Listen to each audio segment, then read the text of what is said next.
Hello అందరికీ welcome back to Dolly dumplings. ఇవాళ video వచ్చేసి నాగుల చవితి రోజున పుట్ట దగ్గరికి తీసుకెళ్లే ప్రసాదాలని ఎలా చేసుకోవాలో ప్రాసెస్ చూసేద్దాము. మేమైతే ఇక్కడ చలిమిడి, అలాగే నువ్వుల చిమిలి, అలాగే సజ్జల్ని మోమెత్తిచ్చి తీసుకెళ్తామండి. ఇప్పుడు ప్రాసెస్ చూసేద్దాము. ముందుగా చలిమిడిని ఎలా చేసుకోవాలో చూసేద్దాము. దీనికోసం ఒక మిక్సీ జార్ని తీసుకొని ఇందులో 1 కప్పు పొడి బియ్యం పిండిని వేసుకోవాలి. నేను ఇక్కడ పొడి బియ్యం పిండిని యూజ్ చేస్తున్నానండి. అలాగే ఏ కప్పుతో అయితే పిండిని తీసుకుంటారో ఆ కప్పుతోనే బెల్లం తురుముని తీసుకోవాలి. ఇందులోనే 2 యాలకల్ని వేసుకొని మూత పెట్టుకొని మెత్తగా మిక్సీ పట్టుకోవాలి. నా దగ్గర యాలకలు లేక యాలకల పౌడర్ని యాడ్ చేశానండి. ఇలా మిక్సీ పట్టుకొని మూత తీసుకొని చూడండి, బెల్లము పిండి బాగా చక్కగా మిక్స్ అయిపోయింది కదా. ఇప్పుడు దీన్ని ఒక ప్లేట్లో తీసుకోవాలి. ఇందులో 1 టేబుల్ స్పూను నెయ్యిని వేసుకోవాలి. నెయ్యి ఎంత ఎక్కువ వేసుకుంటే టేస్ట్ అంత బాగుంటుందండి. నేను ఇది ఇక్కడ 1 టేబుల్ స్పూనే వేసుకున్నాను. ఈ నెయ్యి అంతా పిండికి పట్టేలాగా బాగా కలుపుకోవాలి. ఇలా కలుపుకున్న తర్వాత ఇందులో 1 టేబుల్ స్పూన్ వరకు పాలని యాడ్ చేసుకోవాలి. నేను ఇక్కడ ఆవు పాలని యూజ్ చేస్తున్నానండి. మీరు గేదె పాలను కానీ ఆవు పాలను కానీ మీకు ఏది అవైలబుల్గా ఉంటే వాటితో చేసుకోవచ్చు. ఈ పిండినంతా బాగా ఈ పాలతో మిక్స్ అయ్యేలాగా కలుపుకోవాలి.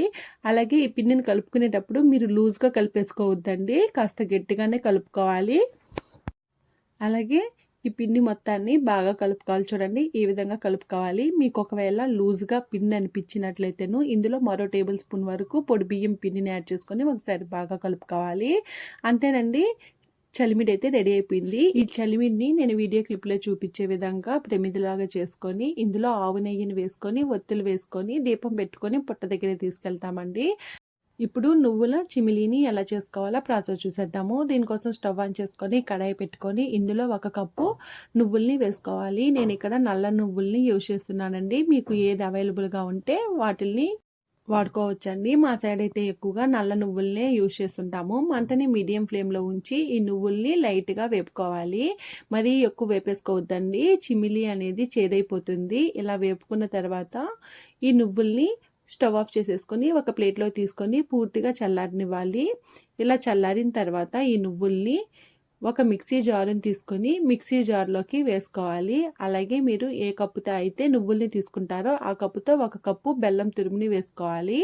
అలాగే 2 టేబుల్ స్పూన్ల వరకు ఎండు కొబ్బరి ముక్కల్ని వేసుకోవాలి. ఇందులోనే 2 యాలకల్ని వేసుకొని మూత పెట్టుకొని మెత్తగా మిక్సీ పట్టుకోవాలండి. చూడండి, ఇలా మిక్సీ పట్టుకున్న ఈ మిశ్రమాన్ని ఒకసారి బాగా కలుపుకోవాలి. ఇలా కలుపుకున్న తర్వాత ఈ మిశ్రమాన్ని ఒక ప్లేట్లోకి తీసుకోవాలి. ఇందులోనే 1 టేబుల్ స్పూను నెయ్యిని వేసుకోవాలి. నెయ్యిని నేను ఇక్కడ ఆవు నెయ్యిని యూజ్ చేస్తున్నానండి. ఇలా నెయ్యిని వేసుకున్న తర్వాత ఈ నువ్వుల చిమిలీలో పట్టేలాగా బాగా మిక్స్ చేసుకోవాలి. ఇలా కలుపుకొని ఇప్పుడు ఈ నువ్వుల మిశ్రమాన్ని చిన్న చిన్న ఉండలుగా లడ్డూల్లాగా చుట్టుకోవాలండి. కొన్ని దగ్గరలో అయితే మాత్రం ఇందులో కొద్దిగా పాలను కానీ నీళ్ళను కానీ వేసుకొని ఉండల్లాగా చుట్టుకుంటారండి. మేమైతే నెయ్యితోనే చుట్టుకుంటాము. టేస్ట్ కూడా చాలా బాగుంటుంది. అలాగే హెల్త్కి కూడా ఈ నువ్వుల చిమిలి అనేది చాలా హెల్ప్ అవుతుందండి. ఇందులో ఐరన్, కాల్షియము అధికంగా ఉంటుంది. చూడండి, ఈ విధంగా అంత మిశ్రమాన్ని లడ్డూల్లాగా చుట్టుకోవాలి. నేను తీసుకున్న క్వాంటిటీకి నాకు ఇక్కడ 5 లడ్డూల దాకా వచ్చాయండి. అంతేనండి, నువ్వుల చిమిలి కూడా రెడీ అయిపోయింది కదా. అలాగే మేము పుట్ట దగ్గర తీసుకెళ్ళడానికి సజ్జల్ని మొలకెత్తిచ్చి తీసుకెళ్తామండి. ఈ సజ్జల్ని ముందు రోజు నైట్ నానబెట్టుకొని మరుసటి రోజు ఏదైనా క్లాత్లో కట్టి పెట్టుకోవాలి. అలాగే రేపు నాగల చవితి అనగా 2 రోజుల ముందు నానబెట్టుకొని మరుసటి రోజు క్లాత్లో కట్టుకోవాలండి. అలా అయితేనే మొలకలు అనేది బాగా వస్తాయి. అంతేనండి. అలాగే వడపప్పును కూడా పుట్ట దగ్గరికి తీసుకెళ్తామండి. ఈ వడపప్పుని ఒక 2 టేబుల్ స్పూన్ల వరకు పెసరపప్పుని ఒక 20 నిమిషాల పాటు నానబెట్టుకొని నీళ్ళని వంపేసి పప్పును వరకే తీసుకెళ్తాము. అలాగే ఒక బెల్లం ముక్కను కూడా పెట్టుకుంటాము. ఇందులోనే 1 గ్లాసు పాలను కూడా తీసుకెళ్తామండి. ఇవి ఆవు పాలండి, పచ్చి పాలనే తీసుకెళ్ళాలి, కాచిన పాలను తీసుకెళ్ళకూడదు. అంతేనండి, పుట్ట దగ్గర తీసుకెళ్లే నైవేద్యాలని ఎలా చేసుకోవాలో చూసేశారు కదా. ఈ వీడియో మీకు నచ్చితే లైక్ చేయండి, షేర్ చేయండి, కామెంట్ చేయండి. మరిన్ని వీడియోస్ కోసం మన ఛానల్ని సబ్స్క్రైబ్ చేసుకోండి. Thank you for watching.